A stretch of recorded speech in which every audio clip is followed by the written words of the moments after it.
오늘은 이제 창세기와 출애굽기를 저희가 하는데요. 창세기와 출애굽기는 성경 전체를 이해하는 데 있어서 굉장히 중요한 책입니다. 특별히 창세기는 굉장히 성경 전체를 이해하는 데 있어서 중요한 책이고요. 그리고 출애굽기는 모세오경, 이제 모세가 지금 5가지의 책, 창세기, 출애굽기, 레위기, 민수기, 신명기 이 5가지 책을 이해하는 데 있어서 굉장히 중요한 단서를 주는 그런 책이라고 할 수가 있습니다. 그래서 오늘은 특별히 창세기의 모든 내용을 저희가 다 할 수가 없어요. 그래서 저희들이 이 창세기의 내용 중에서 중요한 부분들만 저희들이 좀 짚어 나갈까 합니다. 그리고 그 이후에 또한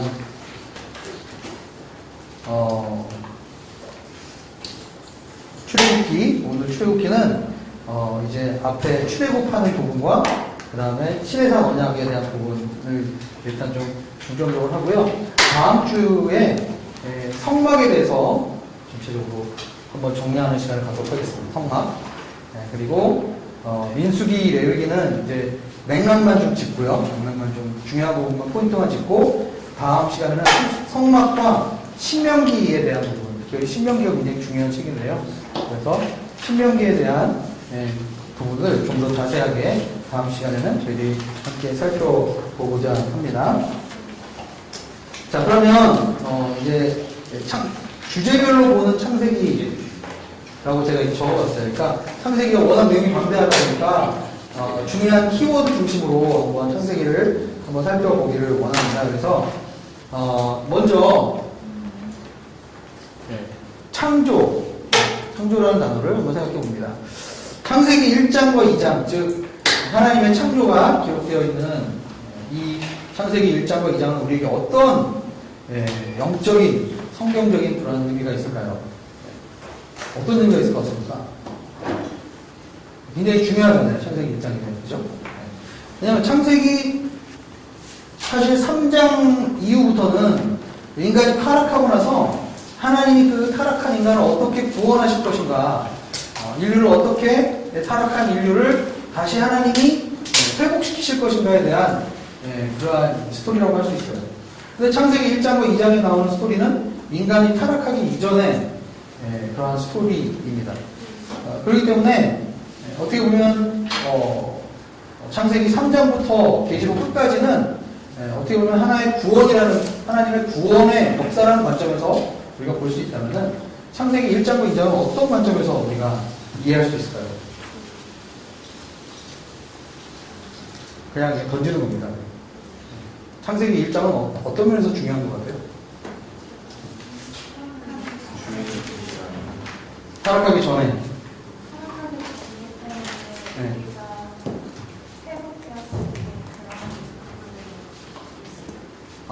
네. 그래서 창세기 1장의 내용과 계시록 맨 마지막 부분을 연결해서 우리가 한번 비교해서 스타디를 해보면 하나님이 처음에 의도하셨던 이 세상의 모습과 그리고 하나님이 나중에 다시 회복하실 그 모습을 우리가 이렇게 연결해서 보면은 상당히 관련성들이 있어요. 실제적으로. 또 어떤 의미가 있을까요? 창세기 1장 우리에게 주는 시작이니까, 그죠? 시작이니까 모든 것에서 의미가 있겠죠. 하나님이 창조하셨다. 하나님 창조하셨다라는 건 우리에게 어떤 의미가 있습니까?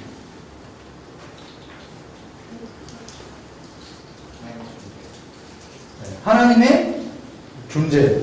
하나님이 계시다. 하나님이 창조하셨다. 또요. 하나님이 창조하셨기 때문에 하나님은 어떤 분이다? 창조주이시다.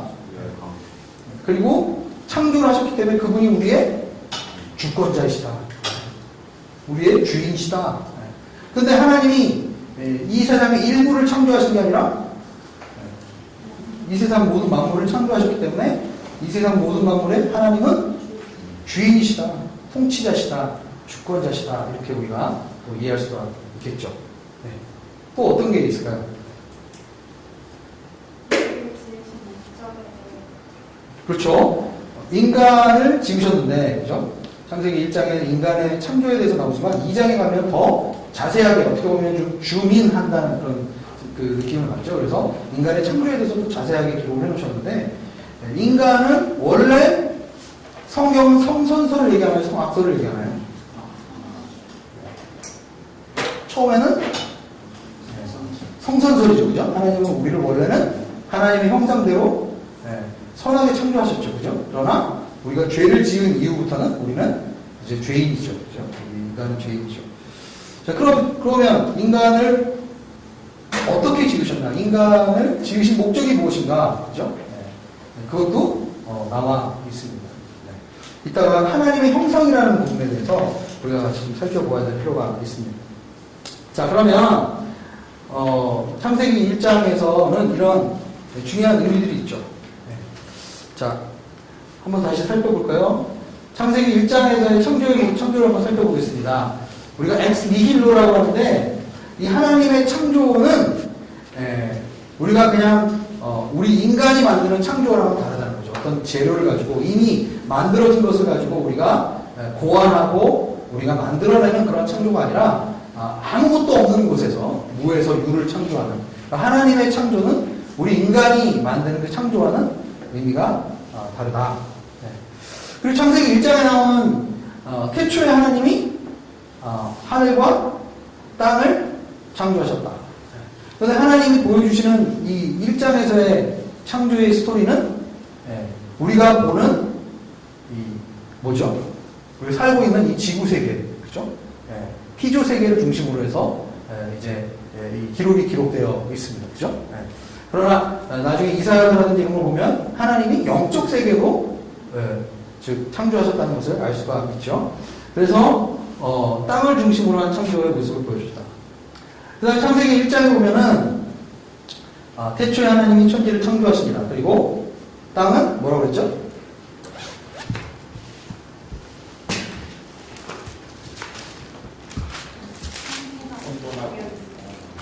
네. 그 우리말 성경에 보면 잘 설명이 되어 있는데 땅은 형태가 없고, 그죠?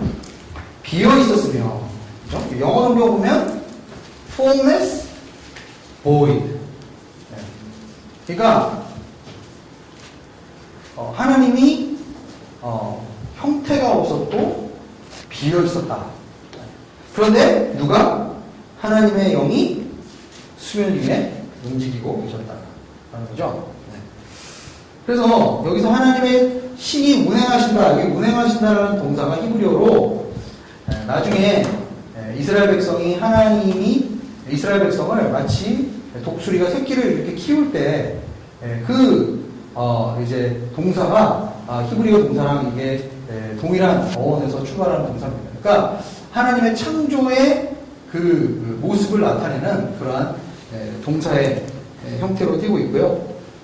어쨌든 저희가 시간이 없어서 이걸 자세하게 설명 못하지만 하나님의 창조 사역은 두 가지로 나누는 거예요. 첫 번째는 형태를 만드시고 두 번째는 거기에다가 공간을 채워 놓으셨다. 컨텐츠를 채워 놓으셨다는 거예요. 그래서 하나님이 첫째 날 형태를 만드신 것에 넷째 날 그것을 채우시고 둘째 날 형태를 만든 것에 다섯째 날 만든 것을 채우시고 셋째 날 형태를 만드신 것에 여섯째 날 그것을 채우셨다라고 이렇게 창조의 그 질서가 그렇게 되어 있습니다. 그래서 나중에 한번 창조의 스토리를 다시 한번 살펴보시면서 첫째 날과 셋째 날, 둘째 날과 넷째 날, 셋째 날과 여섯째 날이 어떻게 관련이 있는가 한번 살펴보세요. 근데 어쨌든 하나님이 우리를 지으실 때는 처음에 형태를 만드시고 거기에다가 채우시는 그런 과정이 있습니다. 이거를 우리가 우리의 영성의 과정으로 본다면 하나님이 우리를 포밍 하시는 단계가 있고 하나님이 우리를 필링 하시는 단계가 있어요. 그래서 어떤 때는 내가 막 충만하게 하나님께서 나를 채워주시는 때가 있고 어느 때는 이제 아무런 느낌이 들지 않고 어떤 영적인 성장이 없는 것 같은데 하나님은 내 안에서 새롭게 내 안에 틀을 바꾸어 가시는 즉 그러한 시즌이 있을 수 있다는 것입니다. 이게 왜 찍냐면요. 여기 저희 바라카 현장에 있는 우리 성도들이 강좌를 또 온라인으로 수강을 하려고 그래서 찍고 있습니다. 네, 그래서 창조에 대해서 잠깐 말씀을 드렸고요. 자, 그 다음에 창세기 1장에 보면 인간의 창조에 대한 모습이 나옵니다. 하나님의 형상을 따라 지었다. 자, 이것에 대해서 굉장히 많은 사람들이 이것이 무엇인가에 대해서 이제 많이 이제 논란이 많죠. 논란이 많아요. 그래서 뭐 인간과 동물의 차이점을 가지고 하나님의 형상대로 우리가 지어졌다, 지으심을 받았다라는 것에 대해서 뭐 지적인 능력이 있는 것이다, 뭐 커뮤니케이션을 할 수 있는 것이다, 뭐 관계를 형성할 수 있는 것이다, 뭐 이런 여러 가지 이론들이 있습니다. 여러분이 생각하시기엔 어떤 것 같아요? 하나님의 형상대로 지었다는 건 어떤 의미가 있습니까? 영이 있고 영이 없다. 영이 있고 영이 없다. 심오하네요. 네. 또요. 하나님의 형상대로 지으셨다는 건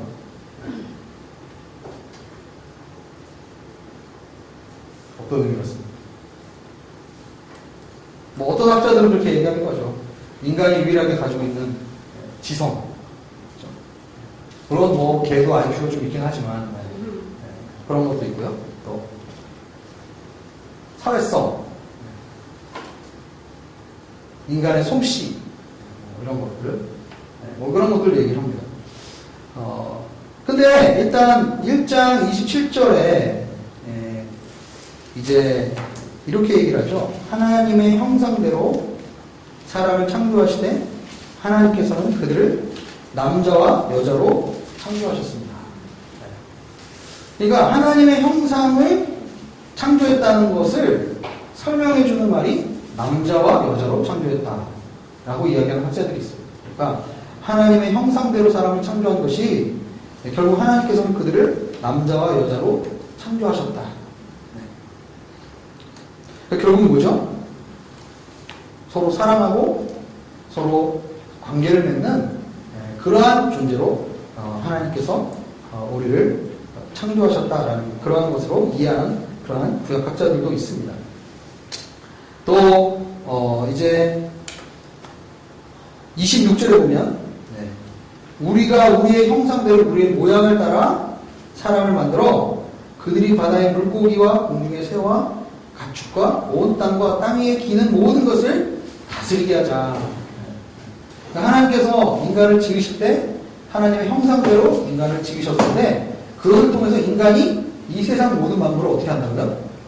다스리고 통치하는.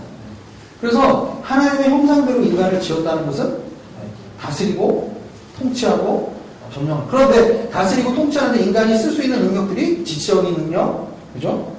그 다음에 언어 능력, 습득 능력, 뭐 이런 것들이 다 들어가 있죠. 그러니까 이런 것들이 아마 하나님께서 이 땅을 다스리고 통치하시는 그 위임을 받아서 대리자로서 이 땅을 다스리고 통치하는. 그래서 이거를 우리가 문화 명령이라고 하죠. 그래서 마태복음 28장 18절에서 20절 이번에 성사님께서 말씀 전해주신 그 예수님의 명령을 뭐라고 얘기합니까 우리가? 지상대명령이다. 예수님의 마지막 유언의 말씀이다. 이 땅에 계실 때 승천하시기 전에 우리에게 주신 마지막 부탁의 말씀이다. 마지막 명령이다. 이렇게 얘기하기도 하고 예수님의 선교 대명령이다. 이렇게 이야기하기도 합니다. 그런데 여기에 나오는 1장 26절은 인간을 지으시고 인간에게 이렇게 살아가야 한다. 이렇게 얘기를 해주셨습니다. 그러니까 인간의 사명, 인간의 미션은 무엇인가? 인간을 지으신 창조의 목적은 무엇인가? 결국 하나님의 형상대로, 결국 하나님의 대리자로 하나님 이 땅을 다스리고 통치하는 그러한 역할을 줬다. 그래서 하나님의 형상을 이렇게 다스리는 것, 통치하는 것으로 바라보는 그런 학자들도 있어요. 그리고 아까 27절에 나온 것처럼 남자와 여자로 인간을 창조하셨다. 즉 삼위일체 하나님께서 하나님의 그 성품 안에는 성부, 성자, 성령 하나님이 태초부터 영원전부터 서로 사랑하고 교제하는 그러한 하나님의 속성이 있다는 거죠. 그래서 하나님이 인간을 만드실 때 하나로 만들지 않고 남자와 여자를 만드셔서 서로 사랑하게 하고 서로 관계를 만들게 하셨다는 거예요. 그러니까 결국 인간을 지은 목적은 인간으로 하여금 하나님을 알게 하고 하나님을 예배하게 하고 아까 영이 있다고 그랬잖아요. 그러니까 우리가 영적인 존재로서 하나님을 예배하고 경배하고 하나님을 알 수 있도록 그래서 하나님과의 관계를 맺고 서로 사랑하는 관계를 맺을 수 있도록 우리를 지으셨다. 즉 관계적인 차원에서 하나님의 형상을 이해하는 그런 사람들도 있다는 것입니다. 그러면 저희가 느끼는 감정도 하나님의 형상에서 이거라고 할 수 있는 건가요? 네? 저희가 느끼는 감정도 하나님의 형상에서 이거라고 할 수 있는 건가요? 뭐 그렇게 볼 수도 있죠. 그런 하나님과의 관계적인 차원에서 본다면 그러나 동물도 사실은 승질 부리잖아요. 강아지 빵 차면 깽 하고 그러나 이제 하나님의 성품을 우리가 공부하다 보면 우리가 하나님과 같이 공유하는 그런 공유적인 속성이 있고 비공유적인 속성이 있어요. 그 중에서 인간이 느끼는 자비, 인간이 느끼는 뭐 인애 뭐 이런 거 있잖아요. 인간도 그런 게 있잖아요. 근데 그것들 하나님도 물론 정도에는 차이가 있을 수 있지만 그러나 하나님의 형상으로 지음받았기 때문에 우리도 동일하게 하나님처럼 느끼는 그런 게 있다는 거죠. 그러나 하나님의 전능하심, 그죠? 예지, 뭐 이런 것들, 하나님의 무소부재 이런 하나님의 속성은 우리가 인간이 공유할 수 없는 속성이죠. 하나님 창조 하나님으로서만 공유할 수 있는 속성이라는 거죠.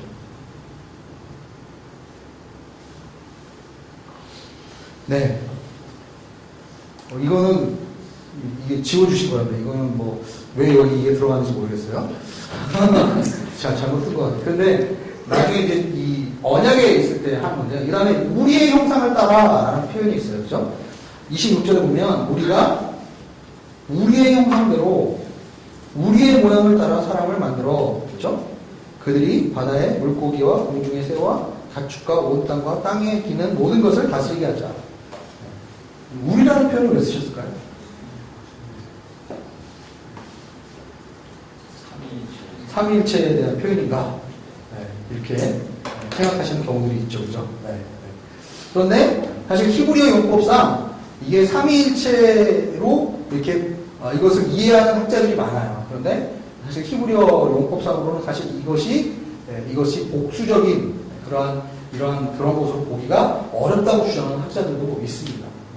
그런데 어쨌든 우리가 이 말씀을 통해서 지금 26절, 27절의 이 맥락에 보면은 하나님이 관계를 맺기 위해서 우리와 창조하셨다. 하나님이 인간을 창조하신 목적은 우리 인간이 하나님을 예배하고 하나님의 그 영광을 즐거워하도록 우리를 창조하셨다라는 그러한 말이 있잖아요. 그런 것처럼 이러한 관계적인 차원에서 보면은 이것이 어떻게 보면 하나님의 이러한 속성을 반영한 것이 아닌가라고 우리가 볼 수도 있겠다라는 것이죠. 하나님을 구약에서 이야기하는데 두 가지 히브리어가 있어요. 하나는 엘로힘이고, 그죠? 하나는 야훼죠, 야훼. 그래서 나중에 이제 출애굽기에 가면 모세가 하나님 당신의 이름을 무엇이라고 우리가 부르겠습니까? 그럴 때 원래는 처음에 하나님은 뭐라고 얘기했어요? 처음에 자기 자신을 어떻게 소개하셨죠? 아브라함의 하나님, 이삭의 하나님, 야곱의 하나님으로 소개하다가 이제 모세에게는 나는 스스로 있는 자다. 이렇게 얘기하시면서 하나님이 그 다음부터는 이제 언약, 이스라엘 백성과 언약을 맺으면서 여호와라는 그러한 이름이 나옵니다. 그래서 이 두 가지 엘로힘이라는 단어를 쓸 때는 좀 더 포괄적인 하나님의 것을 의미하고 여호와라는 것은 아주 더욱더 좀 인격적이고 친밀한 관계를 쓸 때 여호와라는 그러한 표현을 쓴다라고 이렇게 우리가 알려져 있죠. 그래서 그런 부분들도 나중에 다시 한번 제가 정리해서 설명을 드리도록 하겠습니다. 왜 선악과를 만들었는가? 어떤 분들이 많은 질문을 해요. 선악과를 안 만들었다면 좋았을 텐데 왜 하나님은 선악과를 만드셨을까요? 이렇게 질문하는 사람이 있습니다. 그죠? 그런 질문 한번 생각해 보신 적 있나요? 하나님이 선악과 안 만드셨다면 괜히 우리가 이렇게 고생 안 해도 되는데 그렇게 생각하시는 분들이 있습니다. 선악과의 의미는 무엇인가? 결국은 인간에게 동산에 있는 모든 종류의 나무의 실과를 다 먹을 수 있는 자유를 주셨습니다. 하나님의 형상으로 우리가 지음받았다는 것은 어떻게 보면 결국은 하나님과 같은 선택의 자유를 가진 유일한 어떻게 보면 존재할 수 있지 않을까라는 그런 생각을 해보게 되는데, 그런데 그 중에 하나만을 지금 먹지 못하게 하셨다는 것은 결국 인간이 죄를 범하고 그 죄의 가장 뿌리가 뭡니까? 인간이 눈이 밝아져서 하나님과 같이 동등되게 될 것이다. 그렇기 때문에 결국은 피조물이 창조주가 될 수 없는 마지막 한 가지 장치가 결국 저는 선악과라고 생각을 하는 거죠. 그것까지 만약에 우리가 먹게 된다면 그것을 통해서 내가 하나님과 같이 될 것이다. 그러니까 우리는 하나님의 형상대로 하나님께서 하시는 모든 그런 것들을 다 할 수 있도록 우리에게 자유의지도 주어졌고 모든 그러한 능력들이 인간에게 주어졌어요. 그러나 우리는 피조물이기 때문에 창조주가 될 수는 없는 거예요. 조물주가 될 수는 없는 거예요. 그러나 결국 선악과를 따먹었다는 것은 결국 이제 넘지 않아야 될 선을 하나님께서 제시하셨다라고 우리가 볼 수가 있는 것이죠. 그래서 먹음직하고 보암직하고 지혜롭게 할 만큼 탐스럽게 보였다. 그런데 예수님께서 마태복음에 보면 시험 받으셨을 때에 이 세 가지 시험이 이 세 가지와 연결되어 있다. 그리고 요한일서에 보면은 육신의 자랑, 악목의 정욕, 이색의 자랑과 이 세 가지가 다 연결이 되어 있다. 1대1 하시다 보면 이게 다 나오지 않습니까? 그래서 제가 구체적으로 다 이건 설명하지 않겠는데 어쨌든 인간의 타락의 의미를 한번 우리가 생각해 봤고요. 창세기 3장 15절에 보면 내가 너와 여자 사이에 내 자손과 여자의 자손 사이에 증오심을 두리니 여자의 자손이 내 머리를 상하게 하고 너는 그의 발 뒤꿈치를 상하게 할 것이다. 네. 이게 우리가 보통 원시복음이다 이렇게 얘기를 합니다. 원시복음. 그러니까 주님께서 인간이 이렇게 죄를 범하고 타락을 했지만 하나님께서는 어떻게 이 인류를 다시 회복시키실 것인가에 대해서 이제 예언적으로 이렇게 이미 말씀을 해 주신 거예요. 그래서 여자의 자손은 뭐죠? 예수 그리스도를 상징하는 거죠. 그리고 너는 여기서 뱀이죠, 그죠? 즉 사단이 그의 발 뒤꿈치를 상하게 하고 그리고 그 여자의 자손이 내 머리를 상하게 할 것이다. 그래서 어떤 학자들은 이것을 예수님의 십자가를 통해서 이제 죄와 사망 권세와 마귀의 권세를 이기시고 그리고 이 세계를 회복하신 하나님의 그 복음에 대한 예언적인 선언이다라고 이렇게 보는 것이죠. 그래서 그런 부분들을 우리가 좀 생각해 볼 수 있겠고요. 내용이 워낙 많아서 그냥 이렇게 쓱쓱 지나가야 될 것 같아요. 자, 이제 언약에 대해서 한번 살펴보겠습니다. 언약은 성경을 이해하는 데서 가장 중요한 개념 중에 하나입니다.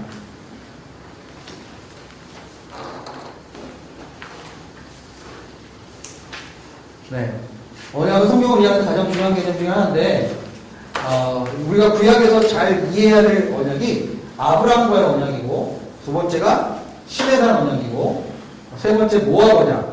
즉, 신명기에서 이제 다시 유다강 동편에서 이제 가나안 땅으로 들어가기 전에 신명기에서 다시 이제 여호수아 세대, 새로운 세대들이 하나님의 가나안 땅으로 들어갈 때 다시 언약을 이제 풀어서 이제 더 자세하게 구체적으로 설명을 해주시는 부분이 신명기라는 책이죠. 그래서 이 세 가지 언약이 이제 나옵니다. 그런데 이 언약을 우리가 그냥 단순한 약속, 하나님과 우리 사이의 단순한 약속으로 볼 것인가? 그렇지 않다는 거죠. 고대 근동에서 공적인 관계를 했을 때는 예를 들어서 남녀가 공적으로 남편과 아내의 결혼 관계를 이룰 때도 그냥 뭐 좋아서 이렇게 약속하고 그냥 사는 게 아니라 공적인 그러한 이제 과정들을 거쳐서 약속을 맺는 그런 게 있습니다. 뭐 양자가 입양되어서 공적인 부자관계가 형성되는 것도 그렇고요. 그 다음에 강대국과 약소국 사이의 조약을 통해서 주국과 종국의 관계가 형성되는 것이다. 그래서 출애굽기에 나오는 이 시내산 언약은 보통 이 강대국과 약소국 사이에 이 조약을 맺는 그런 형식으로 이 출애굽기가 기록이 되어 있다고 해요. 시내산 언약이. 이따가 자세히 한번 살펴보겠습니다. 그래서 언약, 이제 히브리어로 베리트 이라고 하는데 인격적인 당사자, 즉 하나님과 이스라엘 사이에 공적인 관계가 형성되는 거예요. 그래서 여호와는 이스라엘의 하나님이 되고 이스라엘은 하나님의 백성이 된다.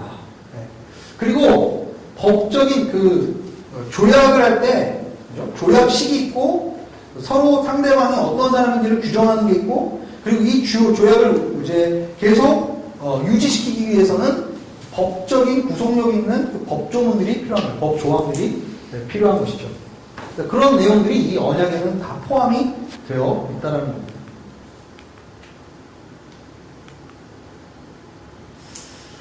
그래서 항상 율법이 먼저가 아니라 언약이 먼저다라고 얘기를 하시면 좋겠습니다. 하나님의 구원이 먼저고 그 다음에 그것을 하나님의 백성이 구원받은 백성이 어떻게 살아갈 것인가를 이제 우리에게 보여주는 것이 율법이에요. 그래서 출애굽이 먼저고 그 다음에 신해산 언약이 그 다음에 나오는 거죠.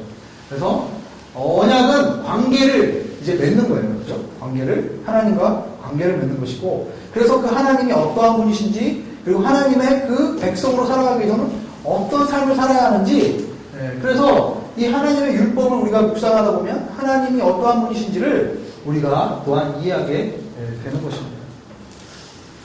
자, 그래서 이것에 대해서 좀 더 자세하게 나중에 출애굽기에서 설명을 하겠습니다. 자, 창세기 12장에 보면은 창세기 12장에 어떤 언약이 나오죠?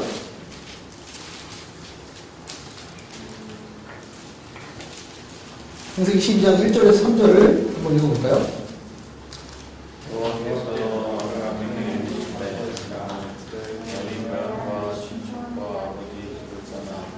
내가 내게 보여주는 땅으로 가거라. 내가 너를 큰 민족으로 만들고 내게 복을 주어 내 이름을 크게 할 것이니 내가 복의 근원이 될 것이다. 너를 축복하는 사람에게는 내가 복을 주고 너를 저주하는 사람에게는 내가 저주하리니 땅의 모든 족속이 너로 인해 복을 받을 것이다. 이렇게 얘기를 하죠. 여기서 이 언약의 내용에는 뭐가 있습니까? 일단 세 가지가 있어요. 땅, 씨, 그 다음에 축복. 그렇죠? 이 세 가지 요소가 아브라함과 이제 하나님과의 언약에 있습니다. 그런데 이 언약은 하나님의 주권적인 부르심으로 시작됐다는 거예요. 우리 인간이 시작한 것이 아니라 하나님이 누구에게 먼저 찾아오셨어요? 아브라함에게 먼저 찾아오셨고 그리고 이 언약을 맺는 당사자는 누구예요? 아브라함과 하나님입니다. 그리고 이 언약에는 분명히 때와 장소가 있다는 것을 우리가 알게 되죠. 자, 근데 이 창세기 12장의 이 언약은 창세기 15장에 가면 좀 더 구체적으로 이게 나타나게 되죠. 창세기 15장을 여러분 읽어보셨으면 5절에 보면은 하나님께서 하늘의 별을 보아라. 그 별을 셀 수 있느냐? 내 자손이 이와 같이 될 것이다. 즉 하나님께서는 이 언약을 이제 좀 더 아브라함의 삶 속에서 구체적으로 설명을 해 주십니다. 그러면서 시청각 교육, 너의 씨들이 앞으로 어떻게 될 것이다, 얼마나 많아질 것이다, 이런 부분을 가르쳐 주시죠. 그리고 6절에 보면 뭐라고 얘기합니까? 아브라함이 여호와를 믿었습니다. 그래서 여호와께서는 그러한 아브라함의 믿음 때문에 그를 의롭게 여기셨다. 그렇죠? 이 부분을 결국 나중에 로마서와 갈라디아서 바울이 인용을 하는 것이죠. 그리고 9절에서 21절의 스토리가 이제 나옵니다. 9절에서 21절의 스토리 보면은 원래 제가 아까 공적인 계약 관계를 맺을 때, 공적인 조약을 맺을 때 언약 당사자들끼리 당시에 고대 근동에서는 어떻게 언약을 맺었습니까? 보면 3년 된 암소와 3년 된 암염소와 3년 된 수장과 비둘기, 이러한 동물들을 어떻게 했어요? 중간을 쪼갭니다. 그죠? 네. 쪼개서 서로 마주보게 하고 그리고 그 사이로 언약의 당사자들이 걸어가요. 네. 그러면 그것을 만약에 안 지키게 되면 어떻게 된다는 거죠? 네. 너도 그렇게 될 것이다. 그런데 여기 보면 재밌는 거는 여기는 아브라함이 이제 17절에 보면 어떻게 되죠? 창세기 15장 17절에 보면 영진하는 화로와 붉은 횃불이 그 쪼갠 고기들 사이로 지나갔다. 아브라함이 지나간 게 아니라 하나님이 지나가셨다. 하나님 상징하는 그 불이 그 쪼갠 고기 사이로 지나갔다. 그러니까 이 창세기 15장의 이 언약의 성격을 하나님께서 창세기 12장에 맺으셨던 그 언약을 15장에서는 어떻게 표현하는 겁니까? 하나님께서 우리에게 일방적으로 은혜로 믿음으로 우리에게 이런 것들을 허락하신다라는 것을 우리에게 가르쳐 보여주시는 거죠. 그러니까 이것을 전적으로 내가 시작했고 내가 이것을 책임질 것이다 라는 하나님의 약속, 하나님의 의지의 표현이라고 볼 수가 있겠죠. 그런데 17장에 보면은 17장에 보면 이렇게 얘기합니다. 나는 전능한 하나님이다. 그죠? 전능한 하나님이다. 17장에 보면 너는 내 앞에서 어떻게 하라고요?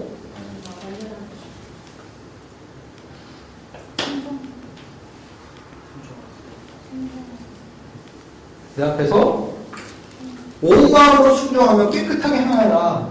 그러니까 15장에서는 하나님의 무조건적인 은혜와 하나님의 전적인 그 주도권으로 이 언약을 이야기하지만 17장에서는 그것에 대해서 우리가 반응하고 순종해야 하는 것에 대해서 이야기하고 있습니다.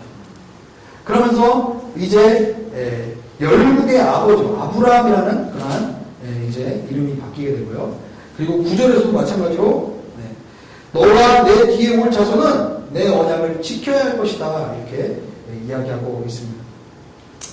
자, 그러면 창세기 18장 17절에서 19절을 한번 읽어볼까요? 한번 같이 읽어보겠습니다. 여기 보면서 읽으시면 돼요. 시작. 그때 여호와께서 말씀하셨습니다. 내가 지금 하려는 일을 아브라함에게 숨기겠는가? 아브라함은 분명히 크고 강한 민족이 될 것이며 땅의 모든 나라들이 그를 통해 복을 받게 될 것이다. 내가 아브라함을 선택한 것은 죄송합니다.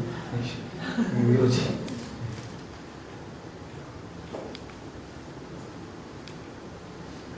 주여.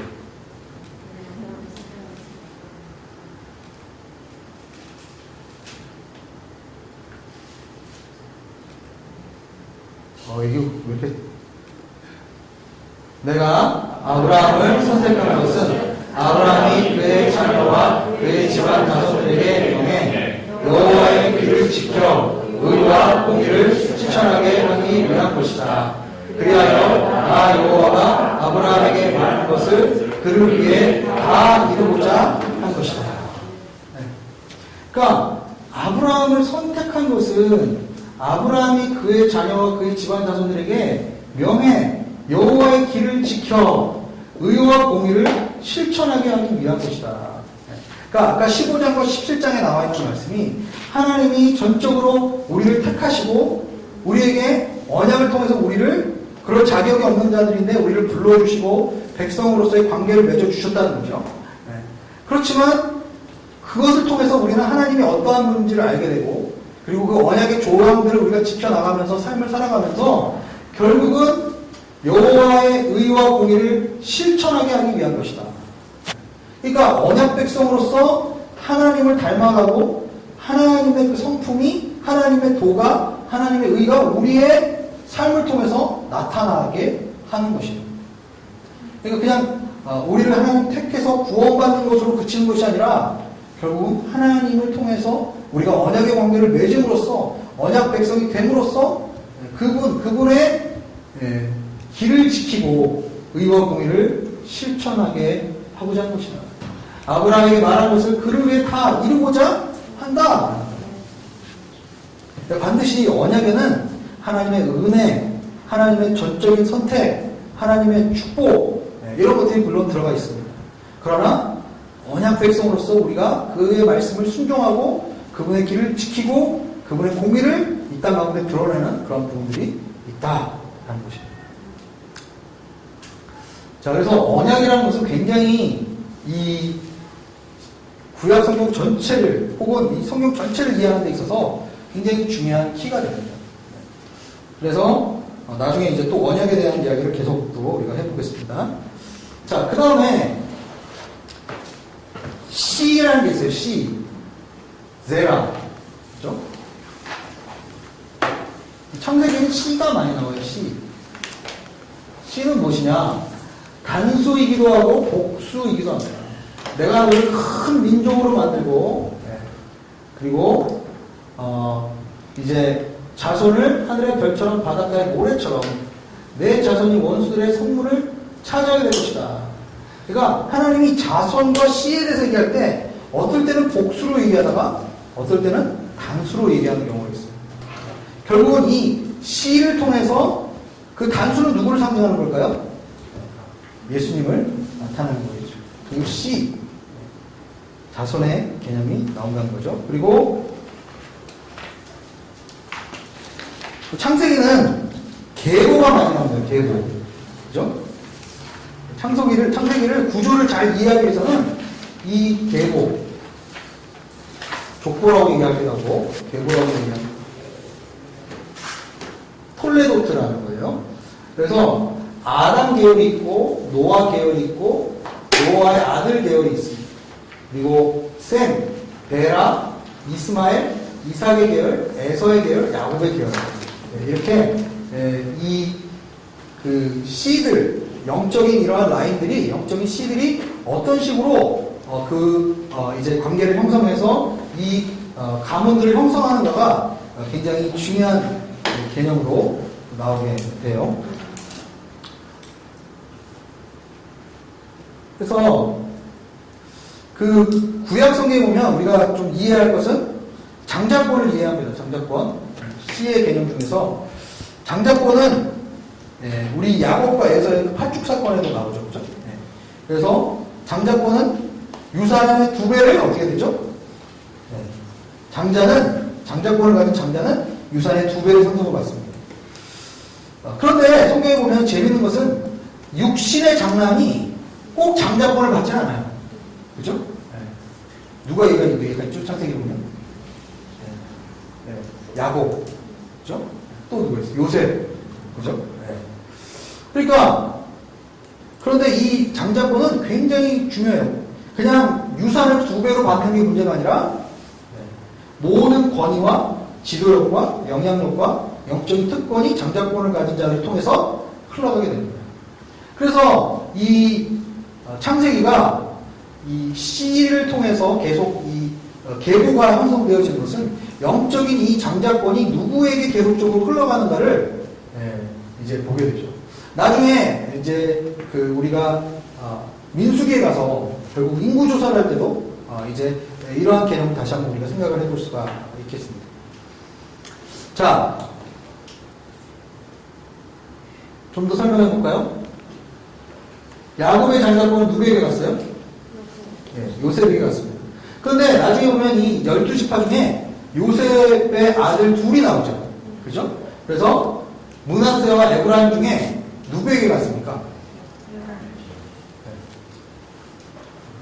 자, 원래 그렇잖아요. 아들 12아들인데, 그죠? 12지파는 그러면 12아들 중에서 요셉의 아들 둘이니까 사실은 13지파가 되어야 되지 않습니까? 네? 네. 그렇잖아요. 그죠? 네. 그런데 왜 12지파죠? 네? 그렇죠. 레위 지파는 분깃을 받지 않아요. 그죠? 그죠? 나중에 땅을 레위 지파는 받지 않습니다. 그래서 12지파에게 땅이 분배가 되는데 레위 지파는 땅을 분배를 받지 않죠. 레위 지파의 분깃은 누구라고요? 나는 내가 너의 분깃이다. 그죠? 그렇게 이제 얘기를 해주시죠. 자, 그런데 이 요셉의 2 아들 중에서 누구에게 우선권이 가요? 장자권이. 에브라임에게 가죠. 에브라임. 므낫세가 사실은 첫째죠. 근데 에브라임에게 갑니다. 결국은 북이스라엘의 가장 비옥한 지역을 2지파가 결국 나중에 차지하게 됩니다. 그리고 여호수아가 에브라임 지파에서 출생을 해요. 그래서 초기에 성경의 초기에 때는 어떤 지파가 에브라임 지파가 성경을 이렇게 주도해가는 것 같은 그런 인상을 줍니다. 그러나 나중에 예수 그리스도의 씨는 누가 나오죠? 유다 지파를 통해서 이제 예수님의 씨가 나오죠.